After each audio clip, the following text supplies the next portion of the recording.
Hello student, this is the fourth lecture of linear equation in two variable. आधीचे जे lecture आपले 3 lecture झाले त्याच्यामध्ये फर्स्ट लेक्चर मध्ये आपण इथे प्रॅक्टिस सेट 1.1 कंप्लीट केलाय आणि सेकंड आणि थर्ड लेक्चर मध्ये प्रॅक्टिस सेट 1.2 कंप्लीट केला जी की ग्राफिकल मेथड आपण लिनियर इक्वेशन सॉल्व्ह करत होतो. ओके, तर इथेही लिनियर इक्वेशनच आपल्याला सॉल्व्ह करायचं प्रॅक्टिस सेट 1.3 मध्ये. आजचं लेक्चर आहे प्रॅक्टिस सेट 1.3 वरती डिपेंड आहे. तर इथे आपल्याला न्यू कन्सेप्ट डिस्कस करायचे आहेत. फर्स्ट कन्सेप्ट आहे डिटर्मिनंट, ओके, आणि सेकंड आहे क्रॅमर्स रूल. ओके, त्याच्यावरती क्रॅमर्स रूल यूज करून आपण लिनियर इक्वेशन हे सॉल्व्ह करणार आहे. ठीक आहे, linear equation in two variable, 3 variables पण सॉल्व्ह करता येतं, पण फक्त तुम्हाला ते 11-12 मध्ये आता जे आहे ते linear equation in two variable by using Cramer's rule. परत एकदा सांगतो बघा, आपण इथे काय केलं.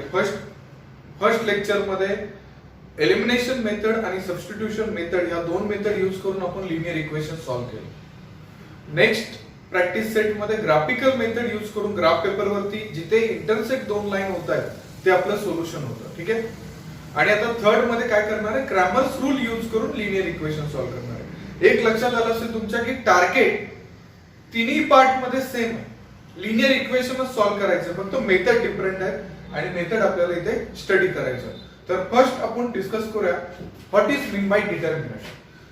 Determinant is a special number associated with a square matrix. Okay, square मॅट्रिक्सच डिटर्मिनंट काढता येतो आणि तो कसा असतो, स्पेशल नंबर असतो. ठीक आहे, तर आपण डिटर्मिनंट कसा फाइंड आउट केला जाईल हे आपण इथे डिस्कस करूया. सपोज ए मॅट्रिक्स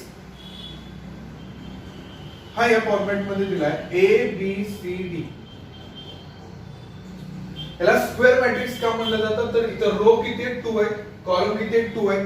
2x2 चा मॅट्रिक्स म्हणजे स्क्वेअर मॅट्रिक्स झाला. ठीक आहे, तर ह्याचा डिटर्मिनंट फाइंड आउट करताना इथे मी फर्स्ट हे सांगेल की डिटर्मिनंटचं इंडिकेशन असतं मॉड A. याला रीड करताना कसं रीड करायचं, मॉड A. तर हे काय येणार आहे, AD minus BC. AD A into D करायचं मायनस B इंटू C करायचं. ह्यानुसार तुम्हाला हे डिटर्मिनंट फाइंड आउट करायचं. ओके, परत एकदा डेफिनेशन सांगतो. Determinant is a special number associated with square matrix.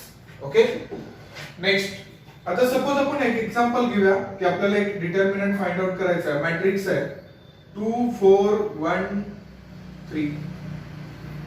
तर काय करणार आहे, 2 इंटू 3 करणार 6 मायनस 4. बरोबर ना, इथे लक्षात 2 इंटू 3 मायनस 4 इंटू 1 म्हणजे 6 मायनस 4. आन्सर किती येणार आहे, 2 येणार आहे. म्हणजे डिटर्मिनंटची व्हॅल्यू किती झाली, 2. ओके, या मॅट्रिक्सचा डिटर्मिनंट झाला 2.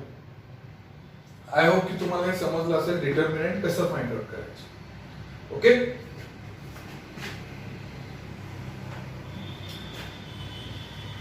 तर अजून एक घेऊया आपण इथे डिटर्मिनंट कसा फाइंड आउट करायचं.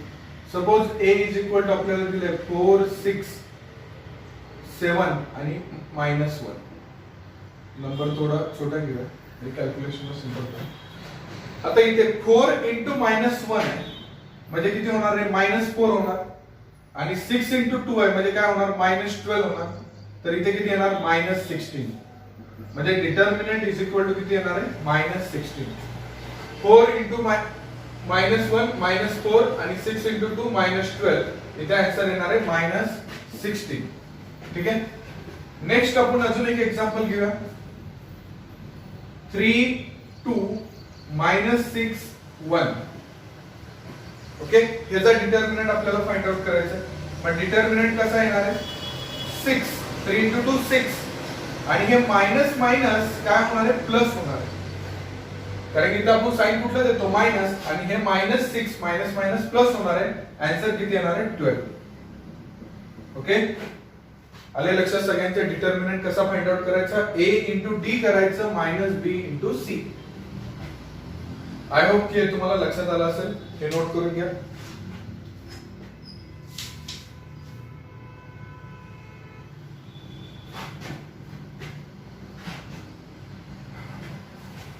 नेक्स्ट आपण बघूया इथे क्रॅमर्स रूलनं लिनियर इक्वेशन कसं सॉल्व्ह केलं जाईल.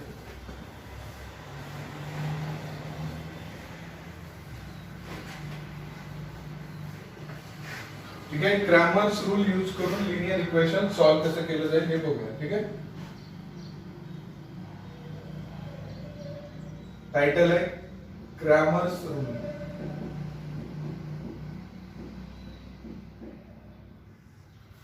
आपल्याला इथे क्रॅमर्स रूल यूज करून डिटर्मिनंट सॉल्व्ह करायचं आहे. तर लक्षात द्या काय केलं जाईल. सपोज लिनियर इक्वेशन ह्या फॉर्मॅट मध्ये a1x b1y is equal to c1 हे फर्स्ट इक्वेशन. सेकंड इक्वेशन आहे a2x b2y is equal to c2. हे टू लिनियर इक्वेशन आहेत आणि हे आपल्याला सॉल्व्ह करायचे आहेत बाय युजिंग क्रॅमर्स रूल. तर हे सॉल्व्ह करताना आपण इथे ह्याचं हे जे इक्वेशन आहे ते मॅट्रिक्सच्या फॉर्मॅट मध्ये नोट करून घेऊया. Write down in matrix format. Matrix format मध्ये लिहिताना फर्स्ट कॉलम मध्ये a1 a2 लिहायचं, सेकंड कॉलम मध्ये b1 b2 लिहायचं. ठीक आहे. हा xy आणि इज इक्वल टू कोण आहेत कॉन्स्टंट c1 आणि c2. आले लक्षात. हे मी काय केलं हे इक्वेशन मॅट्रिक्स फॉर्मॅट मध्ये कन्वर्ट केलं. ओके. आता इथे डिटर्मिनंट डी ह्याला डी म्हणूया मॅट्रिक्स. तर डी मॅट्रिक्स फाइंड आउट करताना a1 a2 b1 b2 ह्याच्यावरून तुम्ही डी मॅट्रिक्स फाइंड आउट करायचा. आता तुम्हाला सांगितलंच मी डिटर्मिनंट कसा फाइंड आउट करायचा. ठीक आहे. आता dx फाइंड आउट करायचं असेल तर काय करायचं. dx फाइंड आउट करायचं असेल तर a1 a2 हे रिप्लेस कशाने करायचे c1 आणि c2. एक चे कोएफिशिएंट हे कॉन्स्टंट ने रिप्लेस करायचे. एक चे कोएफिशिएंट कॉन्स्टंट ने रिप्लेस करायचे आणि y चे कोएफिशिएंट i असे ठेवायचे. त्याला काय म्हणलं जाईल dx. ओके. आणि नेक्स्ट dy कसं फाइंड आउट केलं जाईल तर y चे कोएफिशिएंट कॉन्स्टंट ने रिप्लेस करायचे आणि बाकी i असे ठेवायचे. आले लक्षात. आणि हे तुम्हाला मी आता सांगितलं कसं मल्टिप्लाय सॉल्व्ह करायचं. हे into this minus b1 into a2. Okay. आणि तर x कसा फाइंड आउट करायचा तर फॉर्म्युला आहे dx upon determinant of d. हा dx इथे फाइंड आउट केला, d इथे फाइंड आउट केला. आणि y कसा फाइंड आउट करायचा dy अपॉन d. एवढं सिंपल. ओके. क्रॅमर्स रूल खूप सिंपल आहे आणि एक्झाम मध्ये विचारला जातो. तर ह्या पद्धतीने तुम्हाला हे प्रिपरेशन करायचं आहे. हे नोट करून घ्या. आपण याच्यानंतर डायरेक्टली प्रॅक्टिस सेट सॉल्व्ह करू.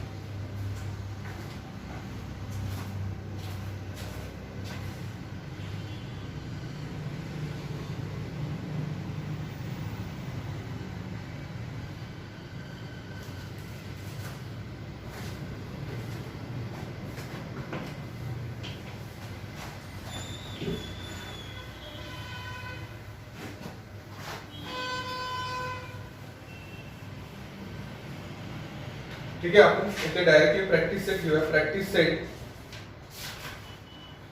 1.3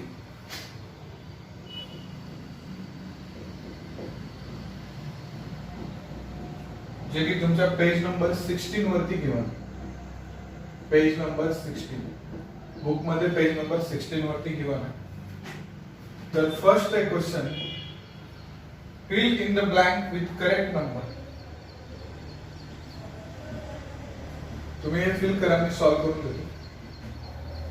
ठीक आहे. हा मॅट्रिक्सचा डिटर्मिनंट फाइंड आउट करायचा. काय केलं पाहिजे 3 into 5 minus 2 into 4 म्हणजेच काय केलं पाहिजे 15 minus 8 आन्सर येणार आहे 7. हे एवढं सिंपल. ओके. त्या टाइप मध्ये फर्स्ट क्वेश्चन आपला इथे कंप्लीट झाला. 3 क्वेश्चन आहे. तर फर्स्ट क्वेश्चन हा इथे कंप्लीट झालाय. नोट करून घ्या.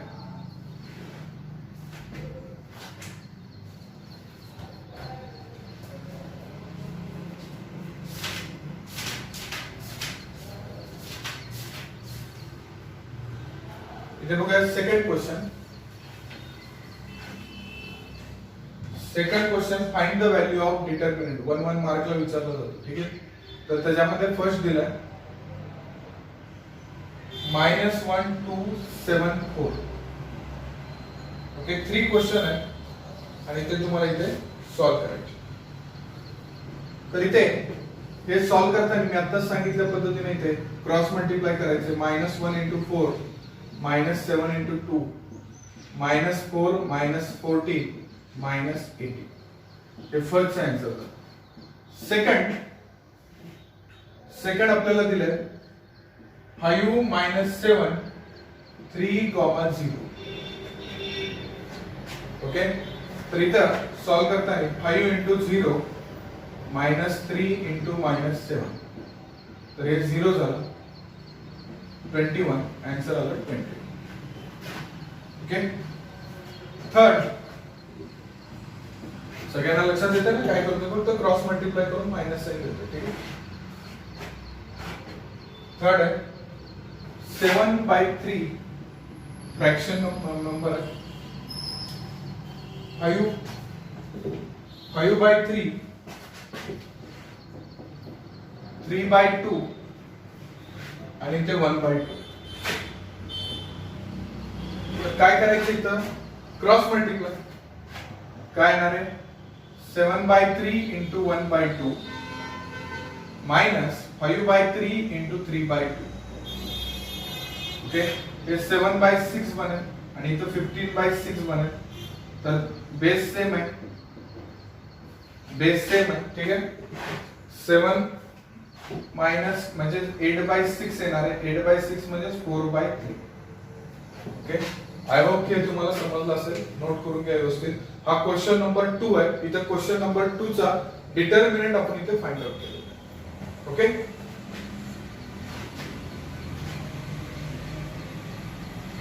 नोट करून घ्या.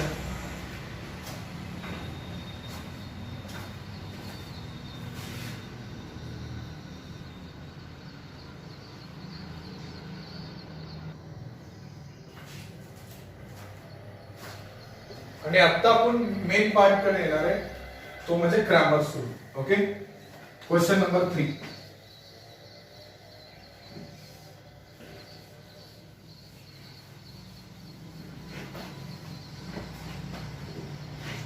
क्वेश्चन नंबर 3 मध्ये solve the following equation by using grammar rule असा क्वेश्चन आहे. आणि फर्स्ट जे दिलंय त्याच्यामध्ये 3x - 4y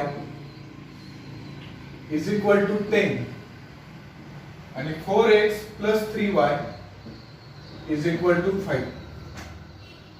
okay, 3x - 4y is equal to 10, 4x + 3y is equal to 5. Next, आता हे कसं सॉल्व करायचं लक्षात आहे का? हे सॉल्व करताना आपण इथे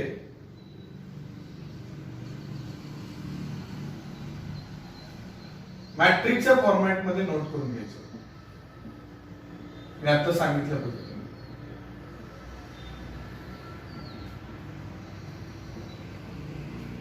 हे केलं कन्व्हर्जन मॅट्रिक्सच्या फॉर्मॅट मध्ये. आता हा जो मॅट्रिक्स आहे याला डी मॅट्रिक्स. 3 4 -4 3. आता इथे काय होणार आहे 9 - +16. ओके, आन्सर येणार आहे 25. हा झाला डी मॅट्रिक्स. आता dx ला काय करायचं, x चे कोएफिशिएंट हे कॉन्स्टंट ने रिप्लेस करायचे. x चे जे काही कोएफिशिएंट आहे ते कॉन्स्टंट ने रिप्लेस करायचे. साइन देताना मॉडेल द्या शक्यतो.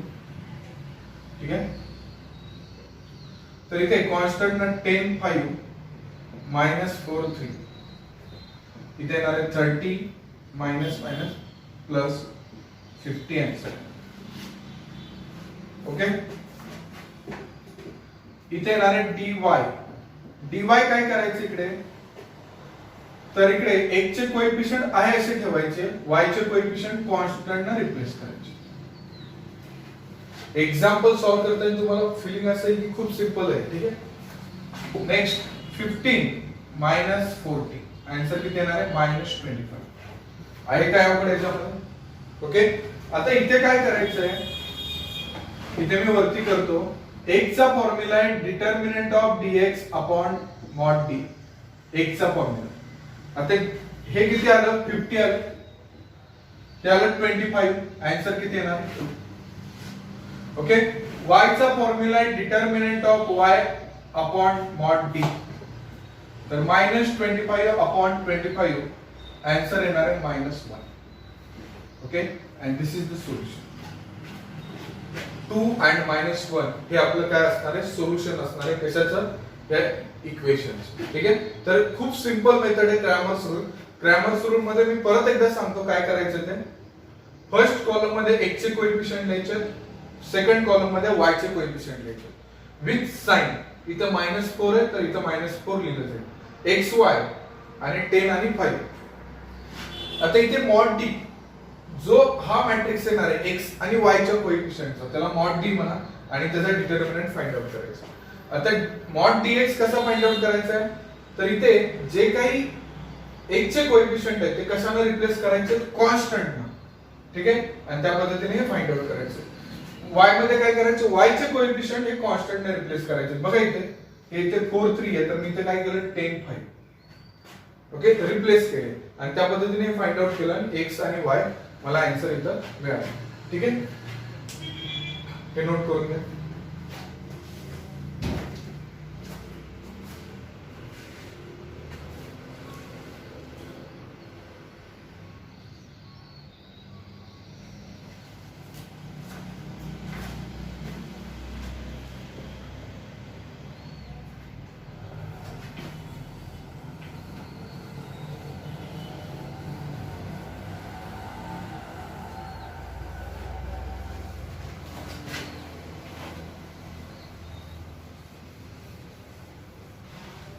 आपण घेऊया सेकंड एक्झाम्पल.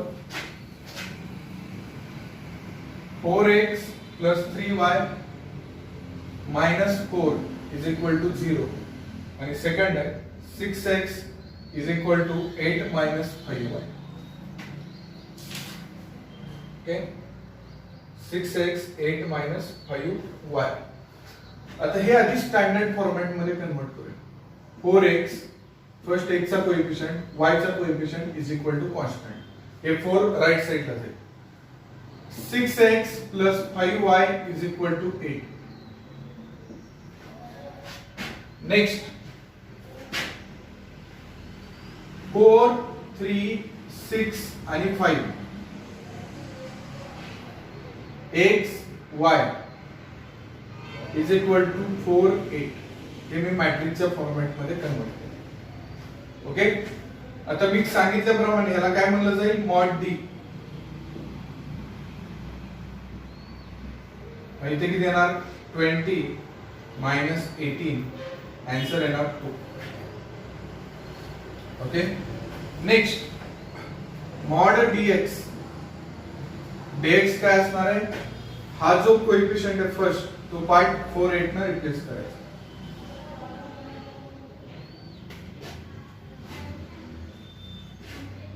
x चे कोएफिशिएंट हे कॉन्स्टंट ने रिप्लेस केले. तर 20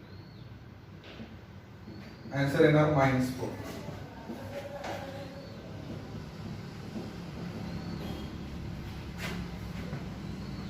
फोर 6 4 8.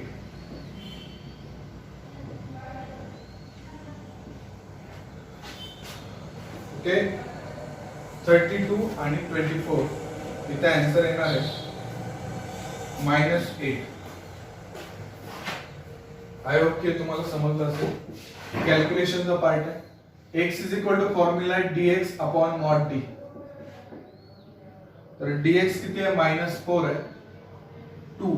आन्सर आलं -2. y is equal to dy upon mod d आहे, तर आन्सर आलं -8/2 -4. तर y -4 आलं आणि x -2. ओके, हे याचे आन्सर -2 आणि -4. Okay, 1 minute. हे प्लस आहे ना, सॉरी 32 हे प्लस आहे ना इकडे, हे प्लस आहे 8 आणि हे 4. येते लक्षात. कॅल्क्युलेशन थोडंसं मायनस. तर आन्सर किती आला, x is equal to -2 y is equal to +4. कारण इथे प्लस येणार. ठीक आहे, हे नोट करून घ्या.